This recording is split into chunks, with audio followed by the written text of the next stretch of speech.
Bapak Ibu, saudara-saudara sekalian, sidang jemaat yang saya kasihi, pada kesempatan ini kita akan kembali bersama-sama membaca dan merenungkan firman Tuhan. Namun sebelumnya, mari kita datang kepada Tuhan, berdoa, memohon hikmat kekuatan dari Tuhan untuk kita bisa memahami, mengerti akan firman-Nya. Mari kita berdoa. Bapa Surgawi, Bapa yang menjadi sumber segala hikmat dan pengertian, pada saat ini kami datang kepadamu dan menyerahkan waktu yang ada di depan kami ini. Kami akan pergunakan untuk membaca dan merenungkan firman. Oleh karena itu, biarlah Engkau Allah sumber segala hikmat bagi kami, melimpahi kami dengan hikmat daripadamu ya Tuhan, sehingga kami dimampukan untuk mengerti, memahami pemberitaan firman ini, dan melaluinya kami diberkati dan iman kami diteguhkan, hidup percaya kami dikuatkan, dan kami menjadi orang percaya yang setia sampai akhirnya. Karena itu sekali lagi kami serahkan baik hamba-Mu yang memberitakan firman Tuhan, saudara-saudari kami sedang jemaat yang sedang mendengarkan, diberkati bersama-sama oleh Tuhan. Demikian doa kami, dalam nama Tuhan Yesus kami berdoa. Amin. Saudara-saudara, mari kita membuka firman Tuhan yang ada di dalam Injil Yohanes pasal 20 ayat yang ke-24 sampai dengan ayat yang ke-29.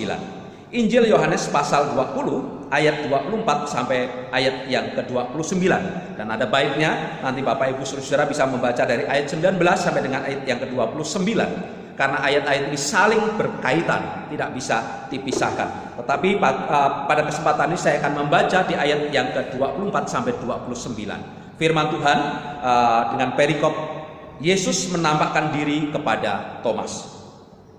Tetapi Thomas, seorang dari ke-12 murid itu yang disebut Didimus, tidak ada bersama-sama mereka ketika Yesus datang ke situ. Maka kata murid-murid yang lain itu kepadanya, "Kami telah melihat Tuhan." Tetapi Thomas berkata kepada mereka, "Sebelum aku melihat bekas paku pada tangannya, dan sebelum aku mencucukkan jariku ke dalam bekas paku itu, dan mencucukkan tanganku ke dalam lambungnya, sekali-sekali aku tidak akan percaya." 8 hari kemudian murid-murid Yesus berada kembali dalam rumah itu, dan Thomas bersama-sama dengan mereka. Sementara pintu-pintu terkunci, Yesus datang dan ia berdiri di tengah-tengah mereka dan berkata, "Damai sejahtera bagi kamu." Kemudian ia berkata kepada Thomas, "Taruhlah jarimu di sini dan lihatlah tanganku. Ulurkanlah tanganmu dan cucukkan ke dalam lambungku, dan jangan engkau tidak percaya lagi, melainkan percayalah." Thomas menjawab dia, "Ya Tuhan dan Allah." Kata Yesus kepadanya, "Karena engkau telah melihat aku, maka engkau percaya. Berbahagialah mereka yang tidak melihat namun percaya." Saudara-saudara, pada kesempatan ini, di minggu ini, saya mengambil tema firman Tuhan, yang lemah dikuatkan. Yang lemah dikuatkan. Saudara, ada lagu yang berjudul "Yang Lemah Dikuatkan". Kita semuanya bisa menyanyi ya, tetapi saya akan menyanyikan di bagian rapnya saja. Rapnya itu berkata demikian, "Hosana, Hosana, Dia mati bagiku. Hosana, Hosana, Dia bangkit bagiku." Saudara, sangat indah di lagu itu, di bagian ref dikatakan, "Hosana, Hosana, Dia mati bagiku." Yesus mati bagiku. "Hosana, Hosana, Dia bangkit." Yesus bangkit bagiku, bagi kita semuanya. Bapak Ibu saudara-saudaraku sekalian yang dikasihi Tuhan, firman Tuhan yang kita baca pada kesempatan ini mengisahkan peristiwa demi peristiwa pasca kebangkitan Yesus Kristus. Dari teks firman Tuhan yang kita baca pada hari ini, kita bisa menemukan dua kondisi. Sesungguhnya kita bisa menemukan dua kondisi yang sedang melanda atau sedang dihadapi oleh para murid-murid pada waktu itu, Bapak Ibu yang dikasihi Tuhan. Nah, dua kondisi itu, yang pertama, para murid sedang berada dalam kondisi takut. Para murid sedang berada dalam kondisi takut atau bahkan ketakutan, saudara. Itu dikatakan di ayat yang ke-19 dan bahkan ayat 26 sama, mengatakan yang sama. Ayat 19 saya baca, Ketika hari sudah malam, pada hari pertama minggu itu berkumpullah murid-murid Yesus di suatu tempat dengan pintu-pintu yang terkunci, karena mereka takut kepada orang-orang Yahudi. Karena mereka takut kepada orang-orang Yahudi. Nah, saudara-saudara, mengapa mereka takut? Rupanya mereka takut karena mereka telah menyaksikan peristiwa beruntun, dan peristiwa beruntun itu berkaitan dengan dimulai dari penangkapan Yesus Kristus oleh rombongan tentara Romawi, yang pada saat itu Yesus sedang berada di Taman Getsemane, dan kemudian di waktu menyingsingnya fajar, maka rombongan tentara Romawi bersama Yudas datang ke sana. Yudas menunjukkan Yesus kepada mereka, dan kemudian mereka menangkap Yesus, dan para murid pada waktu itu semuanya berlari meninggalkan Yesus, dikatakan oleh bagian firman Tuhan. Nah, saudara-saudara yang dikasihi Tuhan, kemudian selanjutnya berkaitan dengan peristiwa yang beruntun itu, ketika Yesus setelah Yesus ditangkap, maka Yesus diadili. Pengadilan Yesus baik oleh Herodes, oleh Imam Kayafas, maupun oleh Pilatus, Bapak Ibu Saudaraku, telah membuat para murid ketakutan.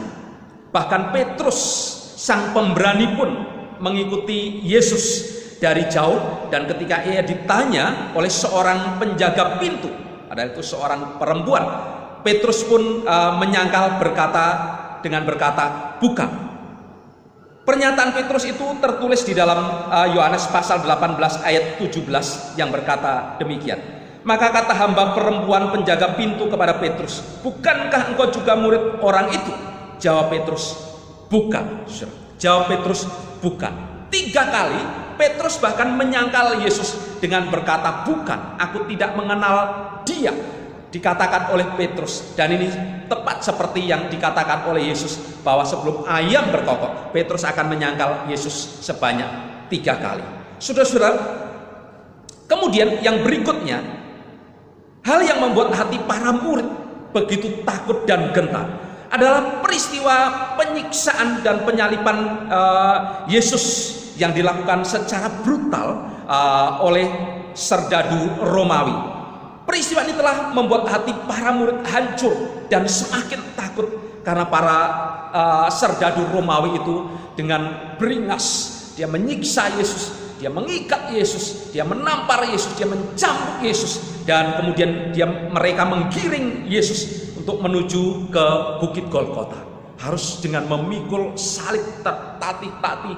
Dan demikian Yesus sangat menderita, Bapak Ibu Saudaraku yang dikasih oleh Tuhan. Dan sesampainya di Bukit Golgota, maka Yesus disalibkan dengan tangan dipaku, dengan kaki juga dipaku, dan bahkan dengan kepala dimahkotai duri, Bapak Ibu Saudara-saudara sekalian dikasih Tuhan. Jadi peristiwa demi peristiwa ini membuat mereka semakin, hati mereka seperti diiris, hati mereka semakin pedih, dan bahkan mereka semakin bertambah ketakutan. Nah, peristiwa terakhir yang mereka saksikan berkaitan dengan penangkapan, pengadilan, dan bahkan penyiksaan penyaliban Yesus adalah ketika mereka melihat dari kejauhan bahwa Yesus akhirnya harus mengembuskan nafas terakhir di kayu salib itu. Yesus mati, dan ini sungguh membuat hati para murid semakin dalam lagi, merasa kehilangan dan bahkan ketakutan. Saudara-saudara, Bapak Ibu yang dikasih oleh Tuhan Yesus Kristus, bagi para murid Yesus adalah guru tetapi juga Tuhan mereka. Hal itu dikatakan oleh Yesus bahkan di dalam Yohanes pasal yang ke-13 ayat yang ke-14 bagian A. Firman Tuhan berbunyi demikian. Yohanes pasal yang ke-13 ayat 14a. Jadi jikalau aku membasuh kakimu, aku yang adalah Tuhan dan gurumu, aku yang adalah Tuhan dan gurumu. Itu dikatakan oleh Yesus, Bapak Ibu Saudara yang dikasih Tuhan. Jadi bagi para murid, Yesus Kristus itu adalah guru, tetapi dia adalah Tuhan mereka. Artinya Yesus adalah tumpuan harapan bagi hidup mereka. Tetapi kini Yesus telah mati, saudara. Sebaliknya orang-orang yang begitu jahat, yang telah menyiksa dan membunuh Yesus secara brutal ada di sekitar mereka. Jadi kondisi ini telah menjadi tekanan batin dan jiwa bagi mereka. Itulah sebabnya mereka berkumpul di hari Minggu pun harus menunggu waktu larut malam, dan itu pun dengan pintu, bahkan mungkin juga jendela yang terkunci. Dengan pintu-pintu terkunci, bahkan mungkin dengan jendela-jendela yang terkunci secara rapat. Nah, saudara-saudara, namun ada hal yang sangat menarik dari apa yang dialami para murid itu. Hal-hal yang sangat menarik itu adalah di mana mereka, secara khusus murid-murid, dalam situasi hati mereka yang begitu cemas, hati mereka yang begitu pedih, hati mereka yang begitu takut, tetapi mereka masih berusaha untuk berkumpul. Mereka masih berusaha di hari Minggu itu, ketika waktu larut malam, seperti dikatakan di ayat yang ke-19 sampai dan juga ayat yang ke-26, mereka berkumpul, Bapak Ibu Saudara-saudara yang dikasihi Tuhan. Dan kemungkinan besar ini mereka sedang beribadah. Mereka sedang beribadah kepada Tuhan. Ini hal yang sangat menarik. Di tengah-tengah kepiluan, di tengah-tengah rasa cemas, rasa takut, tetapi mereka masih berkumpul untuk beribadah. Dan hal yang menarik yang lainnya adalah ternyata di tengah-tengah pertemuan mereka itu, di waktu yang sudah larut malam, Yesus yang sudah bangkit pun hadir di tengah-tengah mereka dan menyapa mereka dengan perkataan yang begitu khas dan indah. Yesus datang di tengah-tengah mereka dan Yesus berkata, "Damai sejahtera bagi kamu. Damai sejahtera bagi kamu." Bapak Ibu Saudara, apa artinya kata-kata ini? Kata damai sejahtera bagi kamu itu diucapkan oleh Yesus yang telah bangkit dari kematian. Yesus yang telah mengalahkan maut. Yesus yang berkuasa. Dia adalah Tuhan dan dia adalah Allah. Jadi itu bukan hanya sekedar perkataan biasa, tetapi perkataan damai sejahtera bagi kamu itu memiliki kuasa yang akhirnya bisa menenangkan hati para murid, bisa memberikan rasa damai, rasa tentram dan tenang bagi hati murid-murid yang pada saat itu sedang dalam suasana takut dan sangat-sangat sedih. Selanjutnya Yesus pun tidak hanya berhenti berkata sampai di situ, tapi Yesus kemudian berkata dan menunjukkan kepada mereka, saudara, bukti-bukti fisik, bekas paku di tangannya dan bekas tombak di lambungnya. Saudara, jadi Yesus telah berkata damai sejahtera bagi kamu. Dia menunjukkan bukti-bukti fisik, baik tangannya yang berlubang paku, kakinya, dan bahkan juga lambungnya yang ditombak. Bapak Ibu Saudara-saudaraku sekalian yang dikasihi oleh Tuhan Yesus. Nah, hal ini serta-merta membuat mereka bersuka cita dan ketakutan pun lenyap, sebab mereka tahu persis melalui apa yang ditunjukkan oleh Yesus itu. Maka dia tahu bahwa Yesus guru dan Tuhannya hidup. Yesus guru dan Tuhannya benar-benar bangkit dan dia hidup. Nah, ternyata juga tidak hanya sampai di situ yang dilakukan oleh Yesus. Yesus selanjutnya kemudian dia menghembusi para murid dengan Roh Kudus. Dia menghembusi atau memberikan kepada para murid yaitu Roh Kudus. Bapak Ibu Saudara-saudaraku yang dikasihi oleh Tuhan Yesus Kristus. Inilah Yesus, saudara-saudara yang dikasihi Tuhan. Inilah Yesus yang dipercaya oleh mereka, tetapi juga Yesus yang hari ini kita percaya. Yesus tidak membiarkan orang-orang yang percaya kepadanya terus berada dalam tekanan dan ketakutan, saudara-saudara. Yesus hadir dalam pencarian mereka akan Tuhan melalui ibadah mereka. Dan Tuhan hadir di tengah-tengah mereka dan menolong mereka, memenuhi hati mereka dengan damai, memenuhi hati mereka dengan kebenaran-kebenaran tentang kematian dan kebangkitan Yesus, dan bahkan memberikan Roh Kudus kepada mereka. Bapak Ibu, saudara-saudara sekalian dikasihi Tuhan, jika para murid pada saat itu, pada saat ketakutan oleh ancaman orang-orang Yahudi, bahkan rasa keputusasaan mereka karena tidak ada siapa-siapa yang diandalkan karena Yesus telah mati, tetapi Yesus yang bangkit, dia tidak berdiam diri. Yesus hadir dan membalut hati mereka dengan damai dan sukacita. Saudara, kita pun hari ini yakin bahwa apa yang kita hadapi saat ini, kesulitan, tantangan, rasa takut, Tuhan kita melihat, Tuhan kita mengerti, Tuhan kita bahkan pasti akan hadir dan menyatakan pertolongannya bagi kita. Saudara, ada satu cerita. Pada suatu ketika ada sebuah kapal yang tenggelam diterjang badai. Semuanya porak-poranda. Tidak ada seorang pun yang tersisa kecuali seorang pria yang berhasil mendapatkan sebuah pelampung. Tetapi ternyata sekalipun seorang pria ini berhasil mendapatkan sebuah pelampung, tetapi nasib baik belum berpihak kepada pria ini. Ia terdampar pada sebuah pulau kecil yang tidak berpenghuni, saudara-saudara. Ia tinggal di sana sendirian, bahkan tanpa memiliki apa-apa. Pakaian pun yang hanya melekat di badannya, dan makanan tidak punya.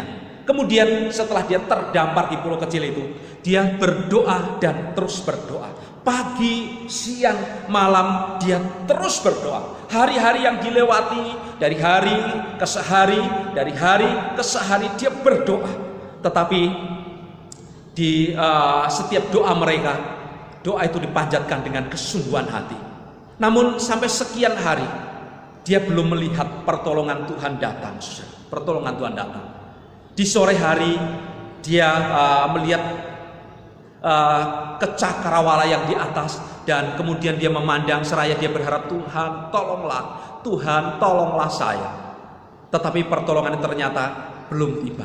Akhirnya orang ini kemudian dengan kekuatan yang masih tersisa, karena dia berusaha untuk mencari makanan-makanan yang bisa dimakan di pulau kecil itu di sekitarnya, dia makan dan menambah kekuatannya, dan kemudian dia membuat sebuah tempat untuk tidur, tempat untuk beristirahat. Dan setelah itu jadi, saudara, maka dia mulai membuat perapian untuk menghangatkan badannya di kala malam. Dan kemudian malam itu dia bisa tidur, dan kemudian pagi hari bangun dia berdoa. Dan ketika dia berdoa, saudara, maka selanjutnya dia mulai memikirkan, oh pagi ini tidak ada yang saya makan. Saya harus mencari buah-buah atau apapun yang bisa saya makan di sekitar pulau ini, atau di sekitar tempat tinggal dia itu, di pulau kecil itu. Maka dia pergi, saudara. Dia pergi, dia mencari makanan, mencari apa yang bisa untuk mengganjal perutnya. Nah, saudara, ketika dia sudah balik dari pencarian makanan yang dia perlukan, maka betapa terkejutnya, saudara. Dia sangat terkejut. Kenapa? Karena ternyata tempat yang dia bangun, yang menjadi tempat untuk istirahat, tempat untuk berbaring dan tidur, baik ketika pagi, siang, bahkan untuk malam, ternyata terbakar habis. Dan ketika dia sampai, maka asap membumbung tinggi. Asap yang begitu besar membumbung tinggi, saudara yang dikasih Tuhan. Nah, orang ini putus asa. Orang ini bahkan sempat marah sama Tuhan. Tuhan, kenapa? Aku sudah terdampar, aku sudah berdoa berserah kepadamu, aku sudah minta terus kepada Tuhan. Tuhan gak datangkan pertolongan. Bahkan tempat yang aku pakai untuk istirahat saja malah terbakar. Tuhan biarkan terbakar. Saudara, dalam tangisan orang itu, ya, ketika orang itu sedang bersimpuh dan menangis, bahkan artinya marah terhadap Tuhan, dari jauh ada sebuah kapal datang, dan kemudian kapal itu bunyikan fluitnya, tuit, tuit, tuit. Bapak ini mendengar bunyi fluit kapal itu, seraya dia mendongakkan kepalanya, dan kemudian menoleh ke belakang, dan ternyata dari kejauhan, saudara, ada sebuah kapal yang datang. Ada sebuah kapal yang datang, mendekati, dan hatinya mulai ada secercah harapan bahwa kapal ini semoga bisa menolong saya. Kapal itu ternyata menuju ke tempatnya, dan kemudian awak kapal, orang-orang yang ada di kapal itu mulai melemparkan sebuah tali kepada orang ini, dan kemudian orang ini akhirnya kemudian dibawa naik ke sebuah kapal, dan kemudian orang ini memberanikan tanya, saudara-saudara, bagaimana saudara bisa melihat saya ada di pulau kecil ini? Saya sudah sekian hari terdampar di sini, tapi bagaimana saudara bisa mendapatkan, bisa mengerti saya ada di tempat ini? Maka mereka menjawab, aku bisa tahu, kami bisa tahu bahwa di pulau kecil ini ada manusia, ada orang yang tinggal di sini. Karena ada asap yang membumbung tinggi, ada asap tebal yang membumbung tinggi. Maka kami pikir bahwa mungkin ada orang yang di sana, dan orang itu membutuhkan pertolongan, maka kami datang ke sana. Saudara-saudara sedang jemaat yang dikasih Tuhan, cara Tuhan untuk mendatangkan pertolongan itu seringkali di luar nalar kita.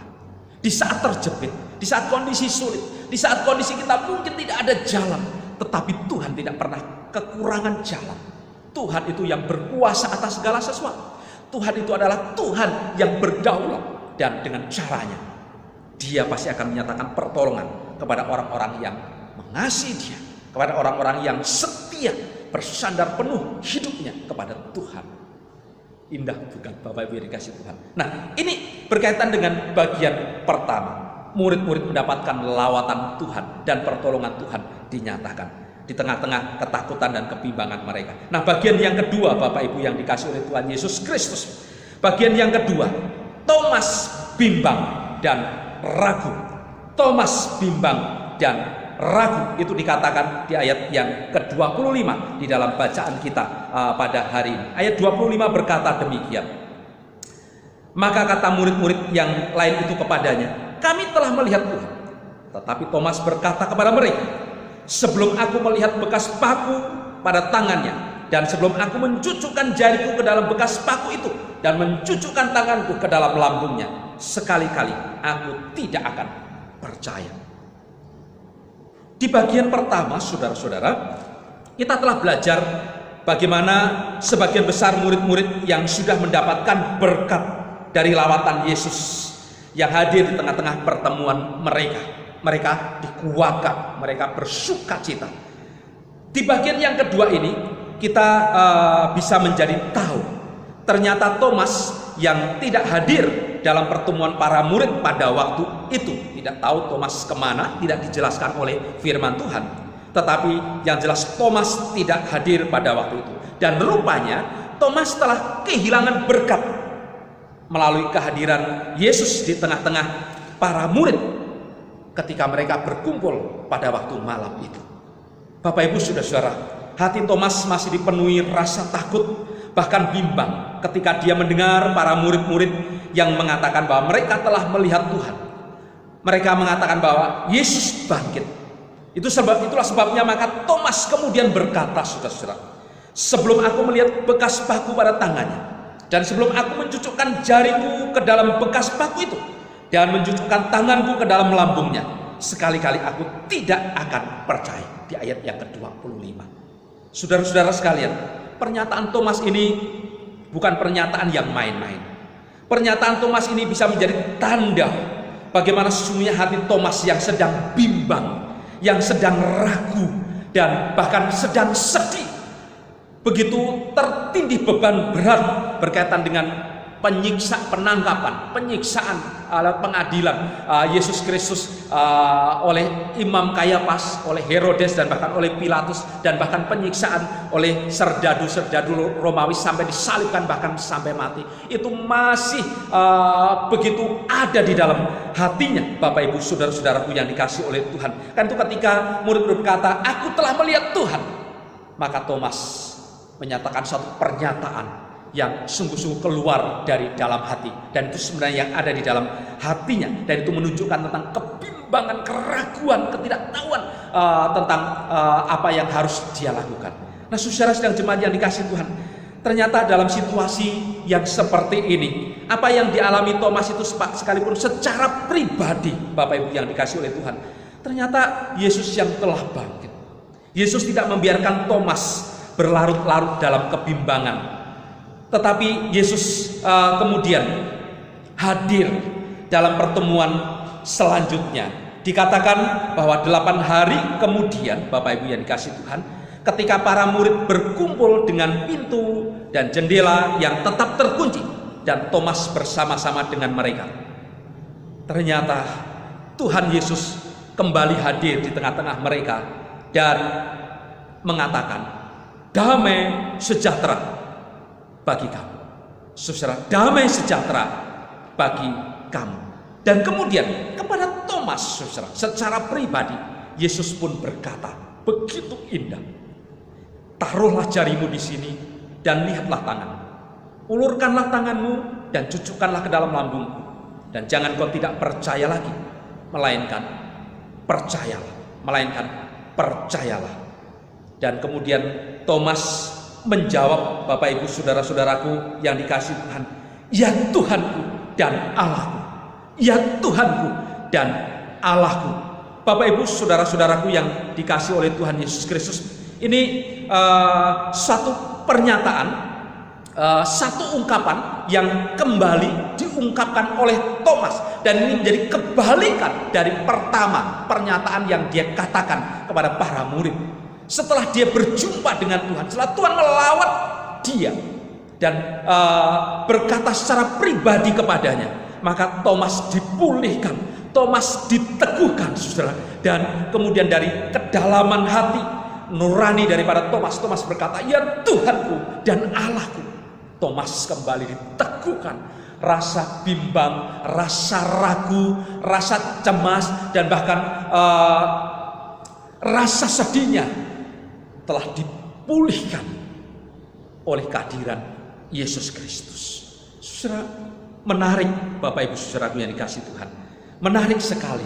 Nah, saudara-saudara sekalian dikasihi Tuhan, hari ini kita memang tidak mengalami peristiwa-peristiwa secara langsung seperti yang para murid alami pada waktu itu.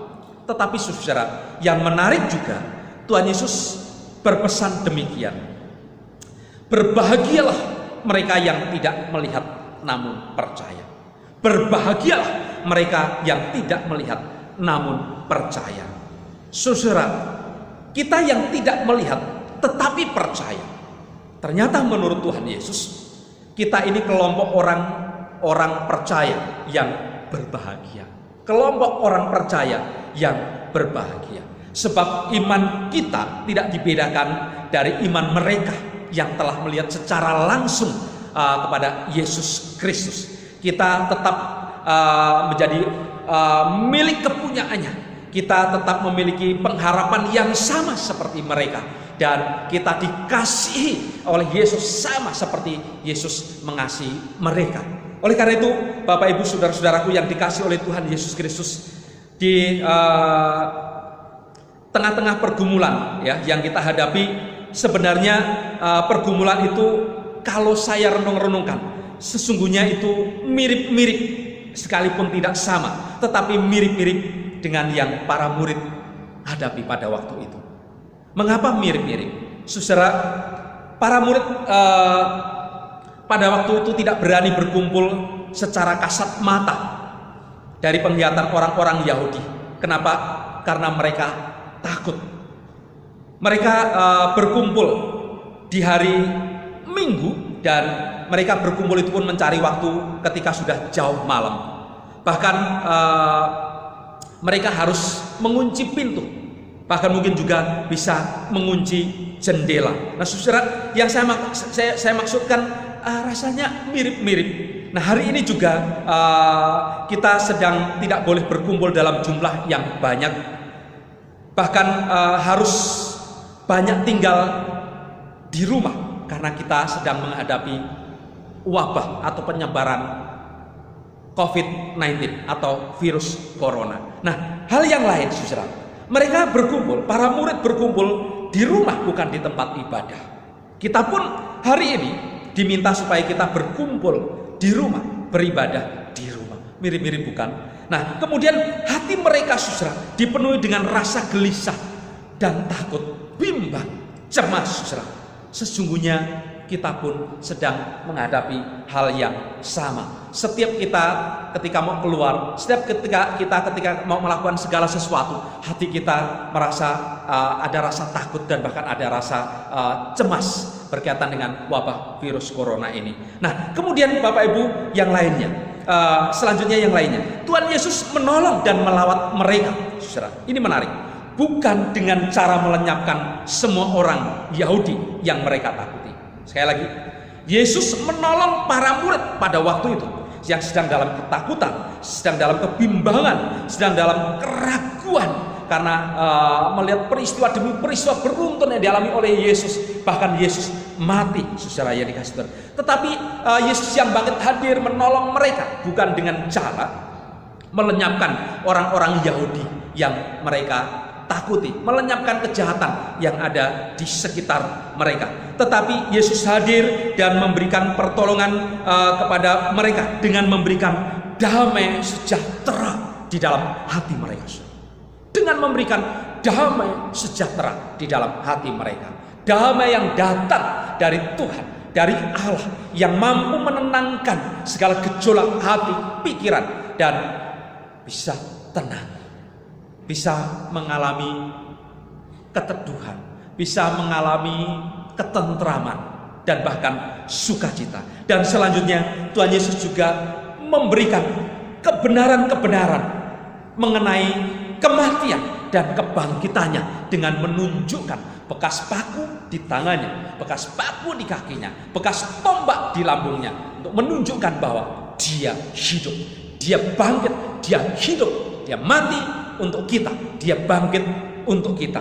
Nah, Bapak Ibu saudara-saudaraku yang dikasih oleh Tuhan Yesus Kristus, selanjutnya bahkan Tuhan Yesus memberikan Roh Kudus kepada mereka. Nah, saudara-saudara, hari ini ketika kita sedang bersama-sama bergumul, seluruh bangsa, seluruh masyarakat Indonesia dan bahkan masyarakat dunia sedang menghadapi wabah virus corona yang betul-betul membuat kita bisa demikian takut karena tidak terlihat secara kasat mata oleh mata kita. Dan kemudian kita juga menghadapi pergumulan-pergumulan masalah perekonomian. Karena ada banyak orang yang saat ini mungkin harus di PHK, mungkin harus berhenti bekerja, mungkin harus meninggalkan pekerjaannya karena situasi yang sepi, karena harus perusahaan mungkin harus tutup, dan bahkan tempat-tempat kerja mengurangi tenaga kerja, dan bahkan mungkin yang lainnya kita sedang menghadapi pergumulan karena sakit penyakit dan persoalan-persoalan yang lainnya. Saudara-saudara, Tuhan Yesus hari ini pun berkata kepada kita, sesungguhnya Dia yang bangkit, Dia pasti begitu care dengan kita. Karena ketika para murid sedang dalam situasi sedih, bimbang, kemudian takut, Yesus hadir. Hari ini pun ketika kita sedang merasa gelisah, kita sedang merasa takut, bahkan bimbang, ketika kita sedang tidak tahu apa yang harus kita kerjakan, ketika kita sedang sedih mungkin karena masalah-masalah pekerjaan yang kita sedang hadapi, yang bahkan mungkin mengalami penurunan penghasilan, dan bahkan mungkin ada yang kehilangan pekerjaan, dan bahkan mungkin situasi seperti ada yang sakit, dan bahkan ada pergumulan-pergumulan yang lainnya. Saudara, mari kita seperti para murid, di tengah-tengah situasi seperti ini pun, mari kita jangan lengah. Mari kita tetap membangun ibadah, sekalipun harus di rumah bersama dengan keluarga. Mari kita tetap beribadah kepada Tuhan. Mari kita tetap mengkhususkan waktu itu untuk beribadah kepada Tuhan bersama istri, suami, anak-anak kita, dan bahkan keluarga kita kalau mereka yang sudah percaya. Kalau mereka ada di antara mereka yang belum percaya, bahkan mungkin bisa menjadi kesempatan mereka kita ajak, saudara. Dan dari situlah ada sebuah usaha, ada sebuah tekad, ada sebuah bukti bagaimana kita tetap mencintai Tuhan, kita tetap bersandar penuh kepada Tuhan lewat ibadah dan bahkan doa-doa mereka. Jangan sampai kita dilengahkan dengan situasi kita hari ini. Bahkan mungkin kita meninggalkan ibadah, kita mengabaikan ibadah, kita mungkin anggap sudah biar lewat aja, nanti waktu sudah baik baru beribadah. Saudara, saat-saat seperti ini sangat penting kita dekat dengan Tuhan. Sangat penting kita mencari Tuhan. Sangat penting kita betul-betul minta pertolongan kepada Tuhan. Dan itu sebabnya mari kita selalu menjadi umat yang akan mengatur waktu kita. Mari kita akan menjadi umat yang selalu setia dan terus bersandar penuh, minta pertolongan penuh kepada Tuhan Yesus Kristus. Dialah Tuhan yang sudah bangkit. Dia akan menguatkan yang lemah dan akan menguatkan setiap kita atas apa yang kita alami saat ini, supaya hati kita tenang, supaya pikiran kita tenang, supaya kita bisa mendapatkan kekuatan untuk menghadapi semuanya, dan Tuhan turut bekerja bersama dengan kita melewati masa-masa yang sulit ini, dan kita berbahagia karena kita punya Tuhan Yesus yang siap menolong kita. Amin. Tuhan memberkati. Mari kita berdoa. Bapak, terima kasih untuk kebenaran firman yang sudah diberitakan. Ya Tuhan, biarlah Engkau yang memberkati pemberitaan ini seraya memeteraikan di dalam hati pikiran kami masing-masing, supaya setiap kami yang telah mendengar firman pada hari ini, maka kami mendapatkan lawatan Tuhan secara pribadi bersama keluarga, dan firman itu biarlah menguatkan kami sehingga di dalam situasi apapun maka kami akan menjadi orang percaya yang tetap setia mengiring Tuhan. Dan bahkan sekalipun harus beribadah di rumah kami masing-masing, kami akan tetap menjadi orang percaya yang setia mengatur waktu, membangun ibadah bersama keluarga kepada Tuhan. Dan biarlah akhirnya Tuhan, melalui penyandaran, melalui penyerahan kami secara total ini, maka Tuhan hadir melawat kami dan menolong kami. Terima kasih. Kami bersyukur untuk berkat firman Tuhan hari ini yang telah memberkati kami sekalian. Diberkatilah setiap anak-anak Tuhan, jemaat Tuhan yang mendengar firman ini. Dan diberkatilah seluruh pelayanan pekerjaan Tuhan yang ada di GKKP Sambas ini. Di dalam nama Tuhan Yesus Kristus yang menjadi sumber segala berkat, hamba-Mu berdoa. Amin.